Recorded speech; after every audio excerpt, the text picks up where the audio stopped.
Good morning. We are extremely pleased that you are here. It is good to come together for the purpose of co-creation. Do you agree? Yes. You are knowing what you are wanting? Yes. For the most part? You are enjoying the evolution of your desire? It is exhilarating to walk within contrast that helps you to clarify, and a fresh new desire is born, and it is not yet manifested, but the desire is within you. Feels good to you? Very good. If you really, really mean that, it is really good. Because it will ever be so. You will always be standing in a leading edge place where the contrast, the variety that surrounds you, evokes from you greater clarity about ever-evolving desire. And when that new desire is born, it is not manifest. It is an idea that has been born out of the contrast. You, the focuser of energy, have concluded the new desire. You always conclude the new desire before manifestation follows. So there is always that lapse between your conclusion of the desire and the manifestation or fulfillment of it. And a very important key, a crux really to your joyous, effective, deliberate creation is how you feel in the interim. In other words, is this desire that you hold breathing life into you? Does it feel exhilarating to hold the desire? Or are you disappointed that it has not yet come? We notice that when you most hold a desire for physical health is when you are sick. Or when you most hold a desire for greater abundance, it is when you feel lack of abundance. So the contrast in which you are living gives birth to the desire, but so often you approach that desire from a feeling place that does not match what the desire is. And that's what keeps your desires from manifesting fully faster. You have had associations with different things that have caused you to offer a pattern of thought. And it was a pattern of thought that got started. And because you did not deliberately choose some other thought, law of attraction helped you to maintain that thought and brought other things that matched that thought to you until in time that pattern of thought became what you might call a belief. A belief is only a thought that you keep thinking. And what we are suggesting to you is there are many thoughts that you continue to think that serve you, but there are some thoughts that you continue to think that don't serve you. And any thought that is not a vibrational match to the desire that you hold is not serving you. And so, in Esther's words, as we've chewed with her about this a little bit here and there, and as she finds herself sometimes thinking a thought that isn't a thought that she would choose if she's thinking about the thought that she would choose, it's just a thought that she has a habit of thinking, and when she thinks it, it never feels very good, but she continues to think it.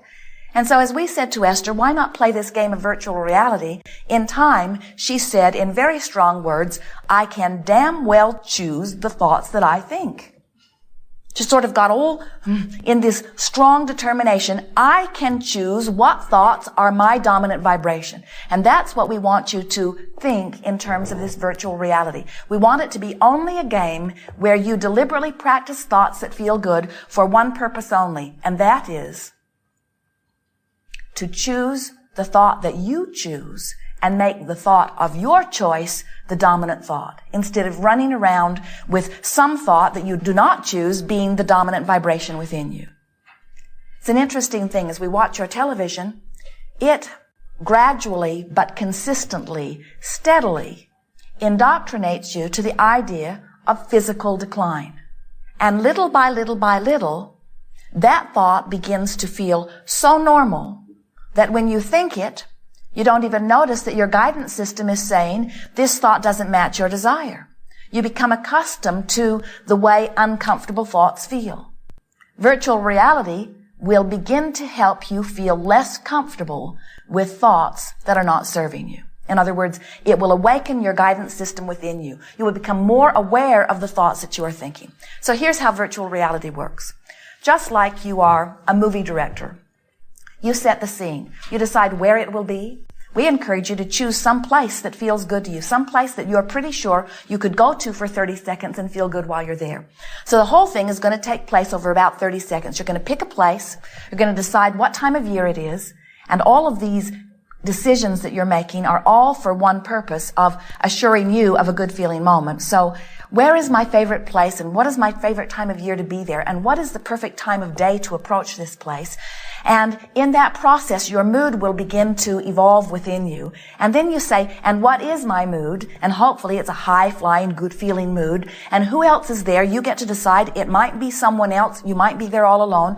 We encourage you to choose whatever feels best, and then say something to someone, either to the one that is with you or to the universe at large. Express your feeling of high and then get out. In other words, virtual reality works best if you get in, feel good, get out. Get in, feel good, get out. Now sometimes there's a temptation to get in, bring somebody with you that you have issues with, and try to fix it. And that's not what virtual reality is about. Virtual reality is just this pure place where you can go often, lots of different places with one intention only, so that you can determine what vibration you choose to make dominant.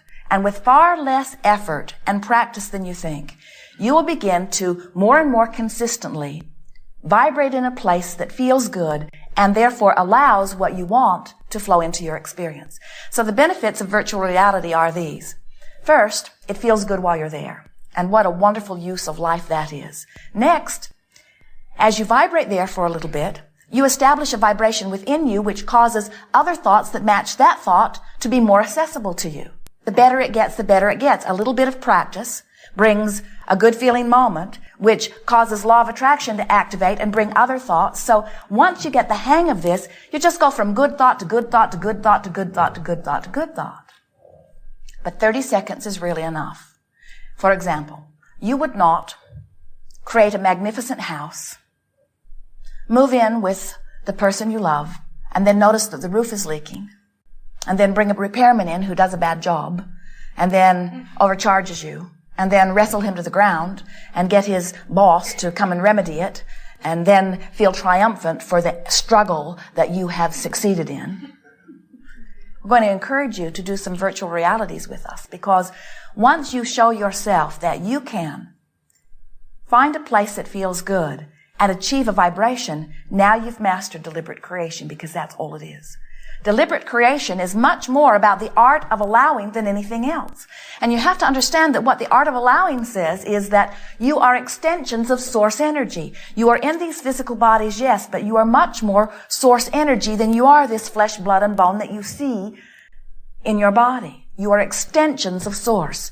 And when you feel wonderful, you are in vibrational harmony with that energy that is really you. There is no resistance that is causing any separation, and you are thriving. You're clear-minded. You feel wonderful. You feel exhilaration. You feel passion. You feel who you really are.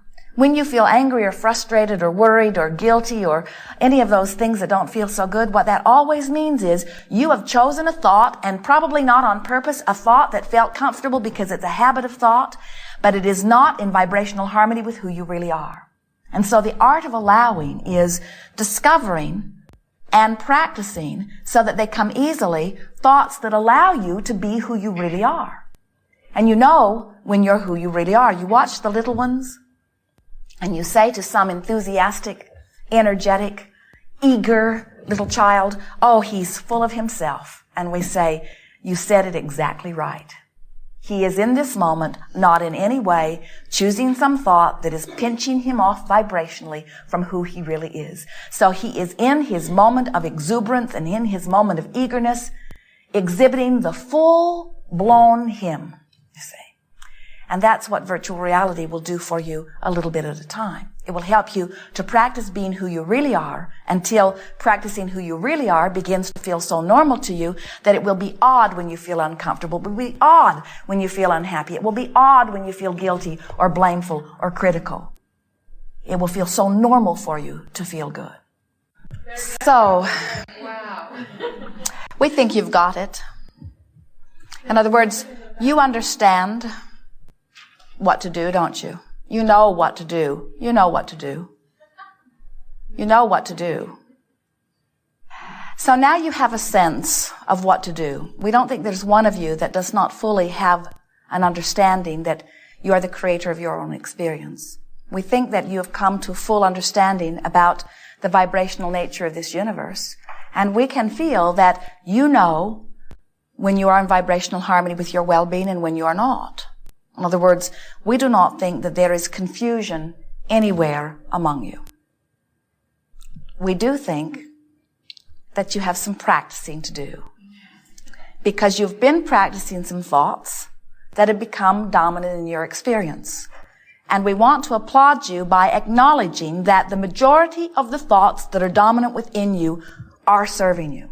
This is not about major surgery. This is about selectively sifting. This is about making a decision that you get to choose what is dominant within your vibration, and then showing yourself with a little bit of practice that you can do it.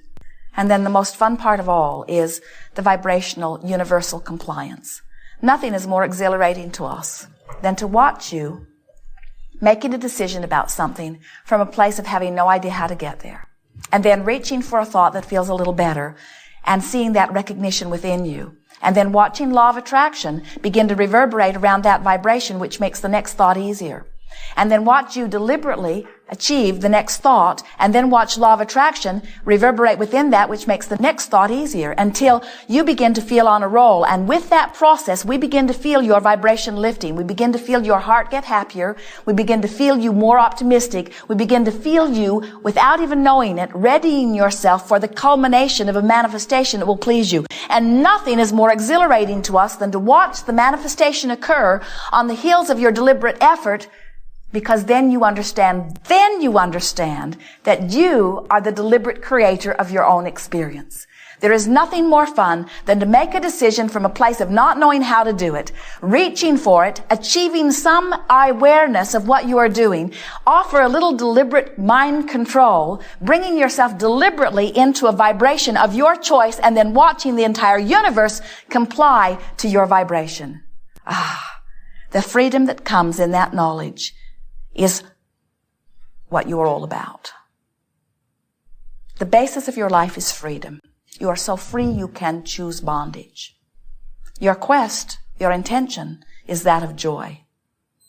And motion forward is the inevitable result. But if you will let your quest be that of joy, then the inevitable result will come to you so easily, so joyously, so productively, and so much in the way that you've intended. We have enjoyed this interaction immensely. Truly the leading edge of thought. There is great love here for you. We are complete.